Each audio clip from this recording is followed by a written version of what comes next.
And Lord Alton is going to ask the next question. Thank you, Lord Chairman. Thank you, gentlemen, for explaining SONAC's work to us so well. I'd like to ask you, if I may, though, a nuts and bolts question about how net assessment might translate into improved defence policy.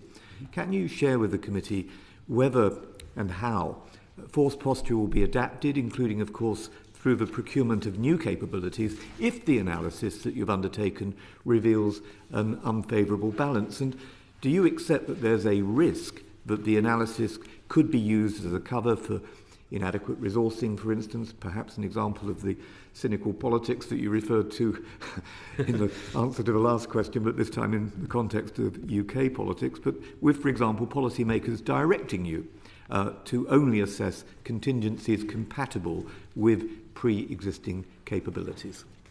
It's a great question, and I can understand why people might be concerned that, I think what the military calls situating the appreciation. You do it the wrong way around and come up with the answers you want and then tell people what to say. I'm pleased to say that does not happen. We were set up deliberately to be, quote, independent, end quote. Now, of course, that does sound like a bit of an oxymoron. If you're actually inside defence, how can you possibly be independent?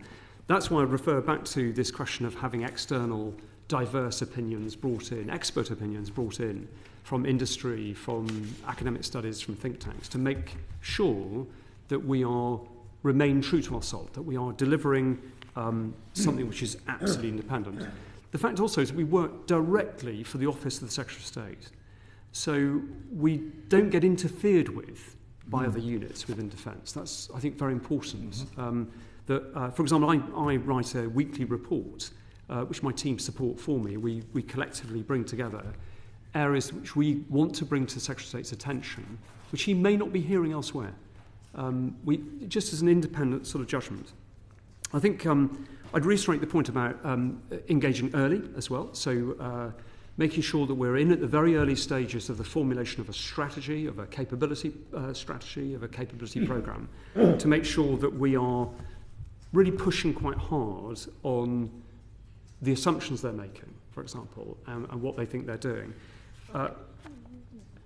There are lots of issues, some which are now in the public domain, about things that have gone wrong, that actually, unfortunately, were before my time, but I hope don't happen when I'm on my watch. But,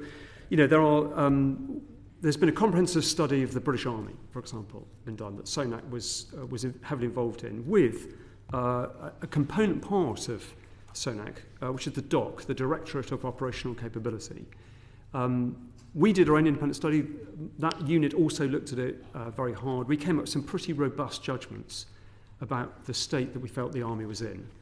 And I'm pleased to say that all of that's been taken on board. There is an action plan. The Army has met to discuss those findings and is working on that right now. There was also, as you know, it was in the public domain, quite a lot of concern about the pilot training programme. Once again, DOC was deeply involved in that, examined it very, very thoroughly to investigate why that had happened and what lessons might be learned from it. Again, absolutely no interference, total cooperation from the RAF and other institutions within Ministry of Defence to make that happen. And I think in our net assessments of comparative capabilities and comparative strength, because that is completely independent, we do come up with some pretty uncomfortable findings. And I'm pleased to say, in the near future, indeed next week, we're having a meeting. Secretary of State has called it. The service chiefs will be there, and I will be leading a pretty robust exposition on what we think isn't quite right at the moment within defence. And forgive me that since we're on the record, I won't go into the nature of that in detail, but I'm very happy to write to you privately to give you further details should you be interested.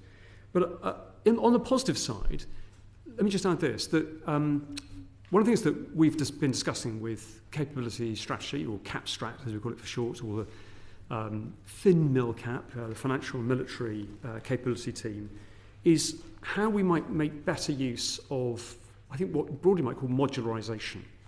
Using existing platforms, using new platforms on which you can build much more versatile and adaptive systems that will be relevant perhaps for 5 years, but because the platform is solid, you can build a new capabilities all the time. And we are heading towards the future, for example, of programmable hardware one day. We'll lose software altogether, which is quite vulnerable, and move into that space. There'll be new communication systems to enjoy. There's all sorts of new possibilities offered by space. So all of these things, if we get that versatility right, we will be at a huge advantage over our adversaries. And finally, I think to say that one of the things that SONAC does is help people visualise what things might look like, both good and bad. And I think that visualisation, helping people with their imagination, if you like, can be very potent and say, is this the future you want? Are these the capabilities you think you really need in 2030? Or are you just obeying perhaps some sort of legacy sentimentality? And I'm pleased to say that the current Secretary of State for Defence is very eager to root out sentimentality and look at things very robustly indeed and say, we must have the best. Thank you for that. I mean, it is encouraging to know that you're able to ask difficult questions within the department and learning from, for instance, Ajax, which is an issue the committee has been hearing about during the course of the inquiry. But beyond the department, we heard, for instance, about hypersonic weapons, which Dr. Joad mentioned earlier on, and how China's taken us by surprise. And yet we've also heard that 15,000 projects have taken place between academics in the United Kingdom and academics in Russia, Iran and China, I think nearly 12,000 of which were with China, and some of which involved hypersonic weapons and nuclear-powered submarines. I'd like to ask you about how you operate outside the department in countering that kind of threat, but also, if I may, connected to that, individuals who can have access to technology, and I think of Elon Musk and I think of Ukraine and Starlink. What do we do to ensure that when a country like Ukraine has become absolutely dependent on the kind of information that they're able to download from Starlink, but when an individual says he might remove that and take that away, how do we step into the breach? How do we see that as a danger that we need to combat? Can I address that question, Dr. Joad? Yeah, can I pick up on the bit about academic liaison with China? Yeah. So, I mean, one thing that has been put in place by the Research Council is something called trusted research, and I think it's an interesting discussion you will have with academia about where do you want to put your wall and how high do you want to make it. If you build your wall too tight and you build it too high, actually you stifle progress. If you put it too low, then what happens is you will develop your technology, and at some point, frankly, it's worth stealing. Basic science actually is a common across the world, actually, when you look at it. So what you actually have to do is to look through and go, what's that science into technology, into actual solutions you get? And you have to be quite measured about where you protect it. But you can have quite a sensible discussion with academics about trusted research, because academics really value their ideas. And if you can frame the discussion with them that says, actually, this is all about people stealing your ideas and going doing things with it, actually, they're much more amenable to some other discussions you might have about security. So I think that's worked quite well. If we move slightly higher up where you've got things being more matured, you've got the various National Security Investment Acts, where basically, another mechanism of technology leaking out is acquisition of companies, acquisition of personnel. And I think we're being a lot smarter about how we do that. We're also having a lot of discussion with our allies, because basically this is a community response in the West, because it's no good us just protecting our technology, it will go out in other places if we don't do it. So I think that's being taken quite seriously. I think it's a long-term game, because actually China is in this for the long term.